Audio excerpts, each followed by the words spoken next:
Welcome back in. Happening this morning, an event in the district to help tackle the disparities when it comes to CPR. Studies show that women and blacks, also Hispanic adults, are less likely to receive CPR from bystanders. The event is hosted by MedStar Washington Hospital Center, and they've teamed up with local sports teams to raise more awareness about the importance of CPR.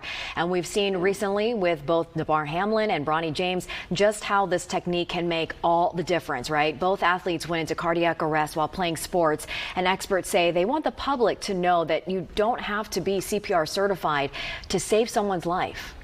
We've seen it in action on the football field, on the basketball court, that quick action, and these aren't by doctors, these are by people at the side of the court, can save somebody's life. So you too can save somebody's life.